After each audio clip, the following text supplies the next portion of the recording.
Jadi pada potongan ayat tadi ini menjelaskan, pada ayat ini penekanannya adalah satu, Allah berfirman bahwa dialah yang menciptakan segala alam semesta. Apa yang Allah ciptakan di bumi ini merupakan pemberian dari Allah untuk kita. Satu, litan tabi'u, untuk agar kita mengambil manfaat. Yang kedua, wa ta'tabiru bi annallaha huwal khaliqu ar-raziqu, dan supaya kita mengambil ibarah, mengambil pelajaran, merenungkan bahwa Allah lah yang maha pencipta, Allah lah yang memberikan rizki.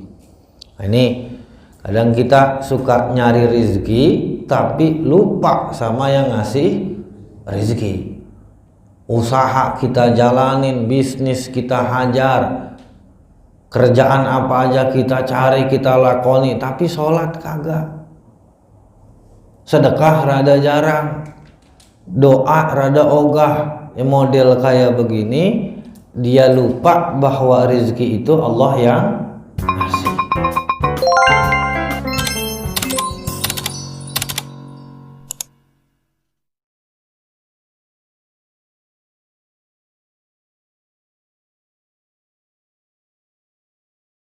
Assalamualaikum warahmatullahi wabarakatuh. Alhamdulillah wa syukurillah wa salatu wassalamu ala rasulillah sayyidina wa maulana Muhammad ibn Abdullah wa ala alihi wa sahbihi wa mawalah. Allahumma arinal haqqa haqqa warzuqna ittiba'ah wa arinal batila batila warzuqna ijtinabah. Amma ba'd. Hadratul mukarram wal muhtaram, yang mulia yang terhormat Gurunda Ustaz Haji Khidir beserta keluarga, yang mulia yang terhormat para mudabbir, pengurus masjid Al-Barakah, yang mudah-mudahan senantiasa diberikan rahmat oleh Allah, amin ya rabbal alamin. Hadratul mukarramin wal mukarramah, para jamaah yang alhamdulillah pada pagi hari ini seusai kita melaksanakan ritual ibadah sholat subuh, Allah masih mengizinkan kita untuk bermuajahah, bertemu, mujalasah, duduk bersama, mengkaji ayat suci Al-Quran. Sehat Pak? Alhamdulillah sehat. Biar semangat, biar kita nggak kebangetan ngantuk, karena subuhnya emang rada pagi bulan-bulan sekarang. Kita selawatan dulu bareng-bareng, biar satu dapat berkah, yang kedua juga biar kita makin jejak ngajinya. Ya Rabbi bil Mustafa balligh maqasidana waghfir lana ma madha ya wasi'al karami. Ya Rabbi bil Mustafa balligh maqasidana waghfir lana ma madha ya wasi'al karami. Maulaya salli wa sallim daiman abada ala habibika khairi khalqi kullihim.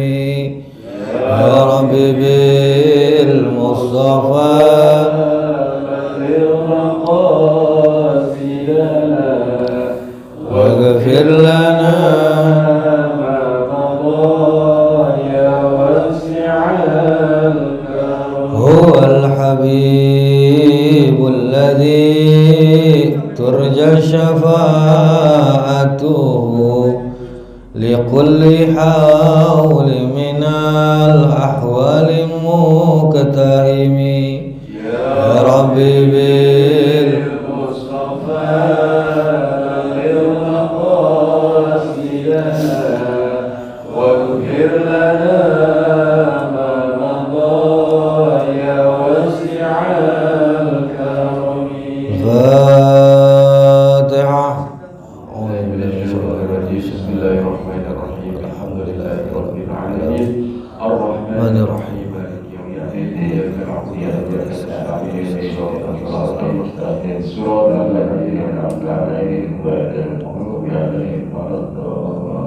Amin. Alhamdulillah, kita sampai pada pembahasan atau pada ayat yang ke-29. Sebagaimana sudah dijelaskan oleh Gurunda tadi, saya baca, terjemahkan dan tafsirnya. Selesai itu baru kita baca atau kita diskusi. Ada yang mau ditanya, silahkan ditanyakan yang bersangkutan atau yang tidak bersangkutan sama ayat.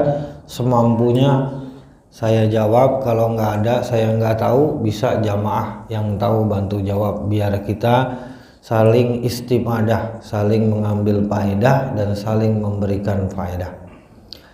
Baik, tanpa berlama-lama saya baca artinya. Auzubillahi minasyaitonirrajim. Bismillahirrahmanirrahim.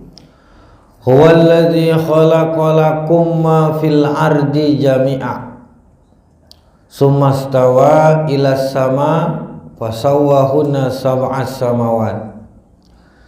Bismillahirrahmanirrahim. Ay abtadi'u mutabarrikan bismillahirrahmanirrahim. Saya memulai mengaji seraya mengharapkan berkah dengan menyebut nama Allah yang memberikan nikmat besar di dunia dan memberikan nikmat kecil, nikmat khusus di akhirat saja. Huwallazi khalaqalakum ma fil ardi jami'a. Huwa, dialah Allah, allazi khalaqalakum, yang telah menciptakan lakum untuk kalian, ma fil ardi jami'a, segala sesuatu, fil ardi di dalam bumi, jami'an semuanya. Ay khalaqalakumul arda wa ma fiha litantafi'u bi kulli ma fiha. Maksud dari ayat tersebut adalah dialah Allah khalaqalakumul arda, yang mana telah menciptakan bagi kalian al-arda, bumi. Jadi bumi diciptakan untuk kita. Wa ma fiha, dan berikut apa yang ada di dalam bumi, tumbuhan, tanah, tambang, dan segala hal yang ada di dalam bumi Allah ciptakan, Allah berikan itu untuk manusia. Untuk apa? Litantafi'u, supaya kalian bisa mengambil manfaat bikulli ma pihak, terhadap segala sesuatu yang ada di dalam bumi. Wa ta'tabiru bi annallaha huwal khaliqur razik, dan supaya kalian mengambil pelajaran bahwa sesungguhnya Allah lah yang maha pencipta, Allah lah yang maha memberikan rezeki. Jadi pada potongan ayat tadi ini menjelaskan, pada ayat ini penekanannya adalah satu, Allah berfirman bahwa dialah yang menciptakan segala alam semesta. Apa yang Allah ciptakan di bumi ini merupakan pemberian dari Allah untuk kita. Satu, litantabi'u, untuk agar kita mengambil manfaat. Yang kedua, wa ta'tabiru bi annallaha huwal khaliqu ar-raziqu, dan supaya kita mengambil ibarah, mengambil pelajaran, merenungkan bahwa Allah lah yang maha pencipta, Allah lah yang memberikan rezeki. Nah, ini kadang kita suka nyari rezeki tapi lupa sama yang ngasih rezeki. Usaha kita jalanin, bisnis kita hajar, kerjaan apa aja kita cari, kita lakoni, tapi sholat kagak, sedekah rada jarang, doa rada ogah. Model kayak begini, dia lupa bahwa rezeki itu Allah yang ngasih. Bukan cuma rezeki yang kita cari, tapi kita usahakan yang memberikan rezeki itu mau ngasih kita rezeki. Nah, setelah Allah menciptakan bumi seluruhnya untuk manusia, summastawa ila sama, summa kemudian istawa ila samai, istawa Allah menuju ila samai ke langit. Ai jelasnya maksud daripada teks ayat tadi, summa wajjaha iradatahu ila sama, kemudian Allah mengarahkan maksud dan keinginannya kepada penciptaan langit. Fasawahunna sab'as samawat, maka Allah menyempurnakan langit tadi menjadi 7 lapis langit. Dari ayat ini berarti kita bisa paham Pak, bahwa bumi dulu atau langit dulu yang dibuat? Bumi dulu apa langit dulu? Kita ulang ayatnya Pak ya. Wallazi khalaqalakum ma fil ardi jami'a.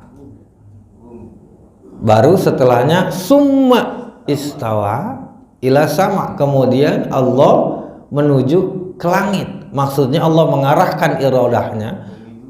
Bumi dulu apa langit berarti Pak? Bumi dulu. Menurut keyakinan jumhur jamaahir ahli sunnah wal jamaah, Allah menciptakan bumi dulu, baru langit. Langit Allah ciptakan, Allah sempurnakan menjadi 7 lapis langit. Ai sayyarahunna wa qadahunna sab'a samawatin. Allah menciptakan, menjadikan, menentukan langit ini menjadi 7 lapis. Kalau kita ngelihat, selama ada bintangnya, kata para ulama dalam kitab-kitab beliau, diantaranya Tafsir Tabari, juga Hasyiah Sawi dari Tafsir Jalalain. Langit ini 7 itu yang mana Ustadz? Kadang-kadang kita nanya, ini 7 lapis langit itu lapisan pertama apa, lapisan kedua apa, ataukah sama kayak yang dikabarkan oleh para saintis bahwa bumi itu atmosfernya ada beberapa lapisan. Jadi menurut para alim ulama ini, para hadirin, selama kita masih ngelihat bintang, itu berarti baru di tahapan langit yang pertama. Tuh ya. Kalau Isra Mi'raj itu Nabi tembus dari bumi sampai ke langit yang ketujuh. Kalau kita selama penjelajahan umat manusia pada hari ini baru ngutek-ngutek di langit yang lapisan pertama. Wah, kalau begitu belum ada yang sampai ke langit ketujuh. Ada. Kita tadi udah tahu, tiap hari atau tiap tahun kita rayain sekali. Itu perayaan namanya Isra Mi'raj. Allah tunjukkan kekuasaan dan juga kehebatannya di hadapan Nabi Muhammad Sallallahu Alaihi Wasallam, dan Allah juga menunjukkan Nabi Muhammad kepada hamba-hambanya yang berada di langit, yang tidak turun, nggak bisa melihat langsung jasadnya Nabi Muhammad. Itulah wahwa bikulli syai'in alim, dan Allah lah, wahwa dan dialah Allah, bikulli syai'in terhadap segala sesuatu, alimun itu maha tahu secara mendalam, ijmalan wa tafsilan, baik secara global maupun secara rinci. Itu yang Allah tahu. Jadi Allah tahu itu bukan cuman perkara-perkara yang umum doang. Allah tahu saya sholat di Masjid Jami Al-Barkah ini, Ustadz Haidir sholat, para jamaah sholat, berikut Allah tahu pakai baju apa kita, ada berapa jumlah kancing baju kita wudhunya di mana, itu Allah tahu. Sampai detail terkecil yang akan terjadi Allah tahu. Karena ada sebagian para falasifah, para ahli filsafat yang menyatakan bahwa Allah cuma tahu yang umum-umum saja. Maksud daripada potongan ayat tadi, wa huwa alimun bikulli ma khuliqa, sesungguhnya Allah itu maha tahu terhadap segala hal yang Allah ciptakan. Tu afala ta'tabiruna bi annal qadira ala khalqi zalika wa hiya a'zamu minkum qadirun ala i'adatikum. Apakah kalian tidak memikirkan, tidak merenungi bahwa zat yang bisa menciptakan bumi, zat yang mampu menciptakan langit, zat yang mampu menghidupkan manusia dari keadaan 0, kosong, tidak apa-apa, tidak jadi apa-apa, belum ada apa-apanya, sampai hidup menjadi cabang bayi di dalam rahim, keluar sampai jadi cabang bayi seutuhnya, dia tumbuh dewasa lalu mati, meninggal dunia, Allah matikan lagi setelah sebelumnya dia nggak ada. Apakah kita nggak mau mengambil pelajaran dan masih belum yakin bahwa zat itulah yang memberikan rizki, zat itulah yang maha agung dan zat itu adalah Tuhan kita. Bala innahu ala kulli syai'in qadir. Jawaban dari mufassirin, bala betul, innahu ala kulli syai'in qadir, sesungguhnya Allah atas setiap sesuatu itu maha kuasa. Sampai sana penjelasan tafsir dari Imam As-Sabuni dalam kitab Sofwatu Tafasir. Selanjutnya ada yang mau ditanyakan para hadirin? Silakan, ada yang bertanya terkait ayat ini?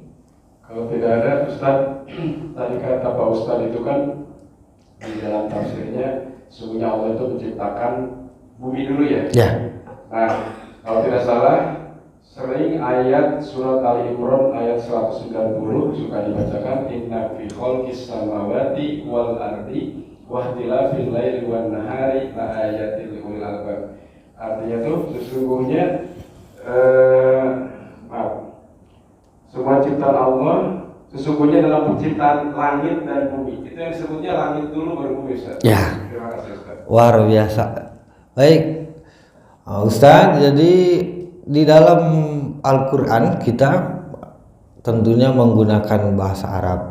Dalam bahasa Arab ini ada faedahnya. Di ayat yang Ustaz baca tadi, samawat wal ard, langit dan bumi. Nah, langit dan bumi ini Ustaz, kata-kata dan itu dalam ilmu nahwu disebut mutlaqul jam'i. Bisa saja langit dulu baru bumi, bisa saja bumi dulu baru langit. Misalkan saya berkata dalam bahasa Arab, ja'a datang, jaidun wa amrun, jaid dan amr. Secara realistisnya kejadiannya bisa aja si jaid dulu baru amr, bisa aja si amr dulu baru jaid, atau bisa sekaligus dua-duanya. Nah, itu kalau pakai kata dan. Nah, beda halnya sama di sini. Kalau kita perhatiin tadi, summastawa ila sama, kemudian. Nah, kata-kata summa ini sama termasuk dari huruf atop dalam segi nahwu, cuman faedahnya dia punya faedah litartib, berurutan. Jadi yang setelah summa itu adalah aktivitas yang setelahnya. Artinya ada aktivitas lain sebelum menciptakan langit. Apa yang sebelum summa itu? Khalaqalakum mafil ar. Jadi perbedaannya Ustadz Khidir itu dari kata summa dan kata wa. Jadi kalau seandainya kata saya ngomong begini, ja'a jaidun wa amrun, telah datang, telah si jaid dan amr. Tapi kalau saya ngomong ja'a jaidun summa amrun, telah datang jaid, kemudian abis itu setelah jaid datang nih, baru abis itu disusul sama si amr. Jadi jaid dulu baru amr. Tapi kalau kata waw tadi itu tidak menunjukkan faedah tertib. Kira-kira demikian seperti. Biarpun tidak bisa dipungkiri Ustaz Khidir ada aqall minal ulama, sebagian kecil dari para ulama yang berpendapat bahwa memang langit dulu diciptakan baru bumi. Jadi hal-hal seperti ini yang berkaitan dengan ayat kauniyah dan kosmologi itu tidak menjadi ruang lingkup utama dari kitab suci Al-Quran, karena Al-Quran itu bukan buku biologi, bukan buku astronomi. Baik, demikian. Ya, silakan. Ada tambahan dari Hajar. Ini Ustaz. Ya. Begitu pentingnya kita punya ilmu akad, yaitu nahwu ya. Makanya kan konteksnya tadi mungkin saya lebih sepakat pada itu kalau ja'a zaidun mungkin semua rumah itu baru sama. Ya kan, kalau ini kan pakai waw alif ya. Ja'a zaidun Wa am. Ya. Ya kan. Ya gitu. Berarti kalau dilihat dari teksnya itu mungkin lebih duluan kalau kisah mati sebenarnya berbelakangan gitu. Iya. Begitu berarti ya yang bumi dulu gitu Pak. Iya. Bukan langit dulu. Ya Pak ya? Iya, itu. Oh begitu Pak ya. Begitu. Karena begini Pak, saya pertegas lagi Pak ya. Jadi kalau di waw tadi itu nggak ada urutan. Jadi kemungkinan masih muhtamalun, masih memungkinkan bisa aja langit dulu, bumi dulu, bisa aja bumi dulu baru langit. Nah, bisa aja berbarengan Allah menciptakan keduanya. Ini kan umum konteksnya nih. dia lafadznya yang am, sebut umum. Lalu ada teks lain yang mengkhususkan pengertian tadi menjadi lebih runcing. Kalau tadi itu umum bisa aja yang mana aja duluan, tapi kalau ini ada kata summa berarti menunjukkan faedah tertib. Kira-kira seperti itu, Pak. Kalau ada yang umum dan khusus dalam satu konteks, maka yang khusus inilah yang lebih didahulukan. Kira-kira demikian. Ya, cukup Ustaz. Silakan lanjut Ustaz. Ya. Untuk ayat yang selanjutnya dari ayat ke-29 tadi memerintahkan kita, mengajak kita untuk merenung betapa banyak nikmat Allah yang telah Allah berikan, maka seyogianya kita lebih bersyukur dan juga lebih rajin untuk beramal ibadah. Kepada ayat yang selanjutnya yaitu ayat yang ke-30. Bismillahirrahmanirrahim. Wa idz qala rabbuka lil malaikati wa idz qala, dan ketika qala berfirman rabbuka Tuhan kamu lil malaikati kepada malaikat. Pada ayat ini kata-kata iz ini mengingatkan, maksudnya uzkur, ingatlah manakala di saat Allah ini berbicara, Allah ini berfirman kepada para malaikat. Yang Allah firmankan pada ayat ini apa? Ketika berbicara kepada para malaikat bahwa Allah hendak menciptakan inni ja'ilun fil ardi khalifah. Allah hendak menciptakan khalifah, pemimpin di alam bumi. Ketika Allah hendak menjadikan pemimpin di alam bumi, memberitahu sebuah pemberitahuan dari Allah kepada malaikat, qalu, maka malaikat menjawab, ataj'alu fiha man yufsidu fiha wa yasfikud dima'a. Ya Allah, ya Gusti, Engkau yang Maha Tahu, Engkau yang Maha Benar. Apakah Engkau akan menciptakan satu makhluk sebagai pemimpin di bumi ini, yang mana mereka ini bakal merusak bumi dan juga mengalirkan darah? Karena sebelumnya Pak Bu, di alam bumi ini udah ada penduduknya. Kita ini bukan orang pertama. Jatuhnya kita ini pakai bumi barang second.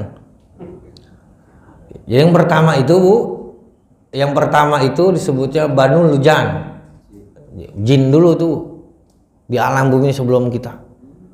Nah, si jin ini ketika di alam bumi Allah ciptakan, kerjaannya yang nggak jauh beda kayak orang sekarang, berbuat jolim, ya, sampai melakukan banyak peperangan, sampai akhirnya Allah menurunkan para malaikat dan bangsa jin sendiri, yang diantaranya itu adalah iblis. Untuk apa? Untuk mengambil kepemimpinan alam bumi yang tadinya dipegang sama jin, jin semuanya diberantas. Nah, baru pada saat inilah Allah menciptakan Nabi Adam, ya, sebagai manusia pertama yang nanti akan menjadi pemimpin bumi. Nah, yang menjadi masalah, malaikat ini kok tahu bahwa manusia ini bakal nggak jauh beda kayak jin. Allah kan ngomong begini tadi, berfirman, Allah ngasih tahu bahasa kitanya ini, Bapak. Malaikat nih, gue pengen bikin pemimpin nih di alam bumi. Dibalikin sama malaikat, ya Allah, emang mau bikin pemimpin dari bangsa manusia, ngapain bikin yang suka ngerusak bumi? Ngapain bikin sesuatu yang cuma bisa mengalirkan bumi? Malaikat bilang kepada Allah, wa nahnu nusabbihu bihamdika wa nuqaddisu laka. Padahal kami ini adalah makhluk-makhluk yang selalu senantiasa mensucikan, bertasbih kepadamu, wa nuqaddisu laka, dan mensucikan namamu. Kenapa enggak saya aja gitu bahasa kitanya mah. Maka pada saat ini Allah menjawab kembali dari para ucapannya si malaikat tadi. Qala, Allah berkata, berfirman, inni a'lamu ma la ta'lamun. Sesungguhnya kata Allah, aku lebih mengetahui sesuatu yang tidak kalian ketahui. Jadi pada ayat ini secara ringkas ini sebuah cerita dari bagian episode penciptaan Bani Adam. sebelum diturunin ke alam bumi. Yang mana ternyata ada sempat pertanyaan dari para malaikat kepada Allah, kenapa Allah mau menjadikan Bani Adam sebagai pemimpin di alam dunia, padahal mereka berkemungkinan punya potensi untuk merusak alam dunia itu sendiri. Nah, itu terjemah dan juga tafsir singkat daripada surat Al-Baqarah ayat ke-30. Sampai sini Bapak Ibu ada yang mau ditanya? Ada? Mangga. Assalamualaikum warahmatullahi wabarakatuh. Waalaikumsalam warahmatullahi wabarakatuh. Biar supaya suasana bagus ya, Ya, biar hidup juga kita. Ini akan ada ilmu yang sebenarnya. Ini nggak ngantuk ya gitu. Iya. Oke, baik Pak, saya akan tadi kan diizinkan untuk menanya tentang agak melebar sedikit Pak ya. Di situ dijelaskan kecintaan Allah awal mulanya dari fase apa bedanya ya iblis dengan syaitan Pak. Ya. Kalau iblis itu kan abal jin ya, keterangan di Al-Quran Pak ya. Ya, betul. Syaitan itu tidak pernah muncul di ciptaan Allah pada masa itu Pak. Tapi sekarang kan di lisan manusia itu menyalahkan syaitan. Padahal ada sebuah tafsir banyak itu menceritakan bahwa syaitan itu sifat ya, bukan bentuk berarti kan. Kalau sifat kan nggak berbentuk. Ya, betul. Kan wama khalaqul jinna wal insa illa liya'budun. Kalau jin jelas bahwa dia memang diperintahkan sebagai manusia hukumnya gitu. Ada yang Islam, ada yang kafir ya. Sama seperti itu dan iblis pun itu ada surat yang mengatakan bahwa dia juga termasuk malaikat awal mulanya. Mohon pencerahannya Ustaz. Ya, baik. Pertama asal usul Bang Iblis dulu ini. Ya Pak ya. Ya, jadi begini Pak. Dalam kitab Mafatihul Ghaib karya Imam Fakhruddin Ar-Razi, beliau mengatakan bahwa iblis itu adalah bagian daripada setan. Dan setan itu adalah kismun minal jin, bagian daripada bangsa jin. Nah, begini Pak. Jadi Allah menciptakan malaikat pertama. Lalu Allah menciptakan jin. Jin ini ada yang baik dan juga ada yang buruk.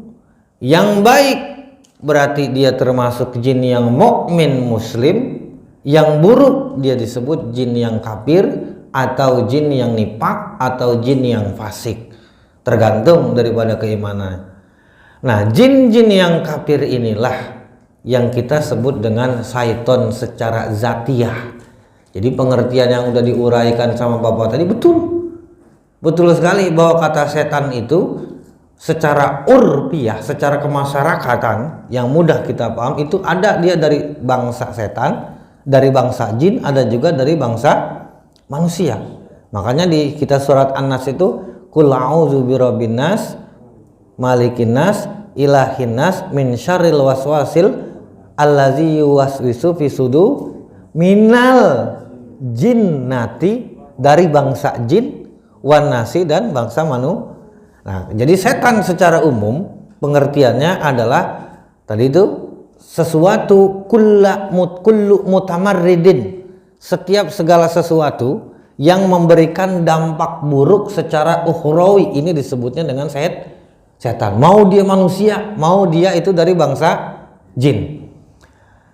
Nah, lalu apakah setan ini memang sebuah sifat atau ada individu orangnya gitu kayak manusia gitu? Ini pernah dijadikan penelitian diantaranya oleh tadi Imam Fakhruddin Ar-Razi bahwa dia ini adalah kismun minal jan, artinya bagian kelompok daripada bangsa jin. Jadi kalau ada manusia yang bajingan, kalau ada manusia yang bangsat, itu sebenarnya manusia yang kesurupan jin, manusia yang kemasukan atau tertipu sama dorongannya jin. Lebih spesifik lagi adalah setan. Nah, jadi Setan ini Pak, Bu, dalam hati kita, dalam diri kita ini, kita punya musuh secara konkret itu dua. Yang pertama nafsu syahwat, yang kedua adalah setan. Kata Imam Asy'arani, setan dan syahwat ini punya tipikal cara ngedorong manusia dan ngajak manusia ke keburukan yang beda-beda. Itu dalam Minah Husaniyah. Kalau seandainya kata mengajak kepada dorongan yang menggebu-gebu terus-terusan, misalkan saya pengen berbuat satu maksiat, mencuri, saya tahan sekarang, besok masih pengen mencuri juga. Nah ini model kayak begini nih, ini dorongan yang menggebu-gebu, bisikan bukan dari setan tapi dari syahwat, dari nafsu. Kita udah tahan tapi maksiatnya masih pengen ngarah ke situ aja. Nah ada juga satu godaan yang rupanya pindah-pindah dia. Andai kata misalkan saya tadi pengen mencuri, saya tahan. Saya nggak pengen mencuri tapi pengennya melakukan keburukan yang lain, yaitu zina. Saya tahan juga, ternyata saya nggak pengen zina, pengennya nyakitin orang. Ini sama ruang lingkupnya adalah perbuatan yang buruk, cuman perbuatan buruknya ini beda-beda. Maka kata Imam Sya'rani ini adalah min khotorati syaitan, bisikan-bisikan daripada setan. Rupanya dia nggak bisa ngebisikin hati kita itu karena dia adalah bangsa jin. Nah kalau ditanya iblis itu siapa? Iblis bagian daripada jin. Kenapa enggak bagian dari malaikat, Ustadz? Begini Pak, malaikat itu wajib kita yakini abdun, seorang hamba maksumun yang terjaga daripada dosa. Kalau malaikat punya dosa, punya potensi untuk melakukan kemaksiatan, nanti hasil daripada kenyataan pemikiran seperti itu, maka ada kemungkinan wahyu yang Allah sampaikan melalui Jibril kepada Nabi Muhammad itu nggak sampai seutuhnya. Bisa aja si Jibril ini ada lupanya atau menyelewengkan satu wahyu menjadi ayat yang lain. Kalau andai kata kita berpendapat dan berpikiran bahwa malaikat itu bisa melakukan dosa, maka bangsa jin atau iblis ini tidak bisa dikelompokkan menjadi malaikat, karena malaikat ini abdun mukramun, hamba Allah, ibadun mukramun, hamba-hamba Allah yang dimuliakan. Mulianya kenapa? Karena mereka maksum, terjaga daripada dosa. Seperti itu. Bisa? Tapi ada Al-Quran kulluhum ajma'in. Ya. Semuanya itu malaikat. Ya. Ada keterangannya Pak, kulluhum ajma'in, teksnya gitu Pak. Pada saat di ayat apa itu, Pak? Ya. Enggak mau tolak. Jadi di ayat mungkin barangkali ketika Allah memerintahkan malaikat untuk sujud kepada Nabi Allah Adam. Nah, memang pada hakikatnya pada saat itu yang ada di sana itu bukan cuma malaikat aja, Pak, tapi ada juga iblis, karena keadaan iblis si jin ini dia tidak dinafikan oleh teks tadi. Nah, kulluhum ajmain tadi justru saya ini butuh redaksi komplitnya gitu Pak ya. Jadi barangkali kita bisa kaji lagi teks ayatnya nanti ya minggu atau bulan depan atau minggu depan, atau nanti ketika ketemu sama Ustadz yang membidangi soal kitab-kitab tauhid. Ya, karena dari diantara kita kan ada iman kepada Allah, iman kepada malaikat. Nah, cara kita beriman kepada malaikat diantaranya adalah kita meyakini bahwa mereka hamba yang mulia dan tidak makan, tidak minum, bukan laki-laki, bukan perempuan, tidak tidur, dan tidak pernah melakukan kedurhakaan atau tidak pernah melakukan kemaksiatan. Seperti itu kira-kira. Kalau iblis bagian dari para malaikat, maka ini akan merusak tatanan keimanan kita kepada para malaikat, karena malaikat bisa saja pada saat ini melakukan dosa, padahal tidak demikian. Kira-kira seperti itu, Ustaz. Ya, lanjut Ustaz, durasi kita kurang lebih 10 menit lagi, Ustaz. Ya, baik. Wa 'allama Adamal asma'a kullaha summa aradahum 'alal malaikati. Kemudian Allah mengajarkan kepada Nabi Adam al-asma'a, nama-nama kullaha, semuanya. Semua nama-nama, bahkan sampai nama nampan Allah ajarin. Summa aradahum 'alal malaikat, kemudian disodorkanlah oleh Allah tadi nama-nama tadi, barang-barang tadi, musammaya tadi kepada para malaikat. Faqala, lalu Allah berfirman, anbi'uni bi asma'i haulai. Malaikat, ente bilang tadi kalau ente lebih utama untuk jadi pemimpin di bumi ketimbang si Adam yang diciptain dari tanah. Sekarang saya uji. Orang kalau mau memimpin sesuatu minimal harus paham dengan apa dan siapa yang dia pimpin. Kalau mau ngurus bumi, ya berarti ente harus tahu dulu bagaimana cara mengelola bumi. Gimana mau tahu cara ngelola bumi kalau nama dari benda yang Allah hadirkan aja ente nggak tahu? Maka coba nih, coba ketika saya hadirkan ke hadapan ente semua, bisa nggak tahu nggak nama barang-barang dan benda-benda ini? In kuntum shodiqina, kalau kalian memang betul dalam pendakwahan, dalam pengakuan kalian bahwa kalian ini lebih berhak, lebih mulia daripada Adam. Qalu, lalu para malaikat ini menjawab, subhanaka la ilma lana illa ma 'allamtana. Ya Allah, maha suci Engkau, saya memuji, saya mensucikan terhadap zat-Mu. La ilma lana, kami enggak punya ilmu sedikit pun. Illa ma 'allamtana, kecuali apa-apa yang memang Engkau berikan. Innaka anta alimul hakim, sesungguhnya Engkaulah yang maha tahu, sedalam-dalamnya tahu, al-hakimu, yang maha bijaksana. Qala ya Adam, sampai sana tadi ayat tadi kita sudah baca. Jadi pada ayat ini Allah masih gambaran cerita bahwa Nabi Adam ini diberikan ilmu oleh Allah, yang mana ilmu inilah yang nanti akan membuat manusia lebih utama ketimbang malaikat. Jadi malaikat ketika ditanya tuh Pak sama Allah, tahu nggak nih barang ini? Malaikat nyerah jawab, ampun nggak tahu. Subhanaka la ilma lana illa ma'alam ta'ala. Cuman ketika Nabi Adam ditanya ini, Nabi Adam tahu semua nama barang tadi berikut dengan bahasa-bahasanya. Nah, sampai sana berarti kita paham bahwa keutamaan, titik yang lebih mengungguli manusia ketimbang malaikat adalah dengan adanya ilmu. Jadi ilmu apa aja Pak?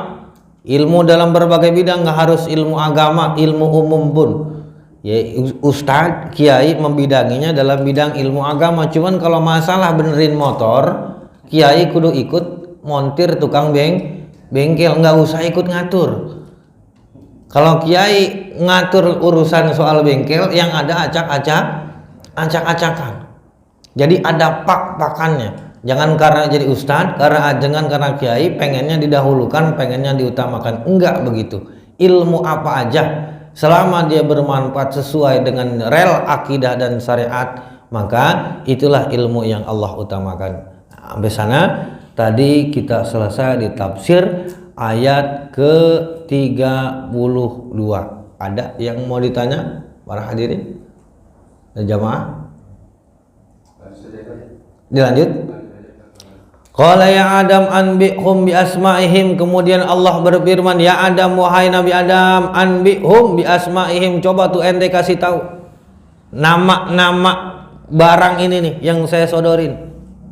Kata Allah, falamma anba'ahum bi asma'ihim, maka manakala tatkala Nabi Adam memberitahu kepada mereka tentang nama-nama yang Allah minta ini, qala, maka Allah merasa menang. Allah udah merasa bahwa beliau ini, Allah sudah menyatakan secara jelas bahwa inilah pilihan Allah itu enggak salah. Qala alam aqul lakum inni a'lamu ghaibas samawat, bukankah saya saya berfirman kepada kamu bahwa saya ini mengetahui hal-hal yang gaib, baik yang ada di langit maupun yang ada di bumi.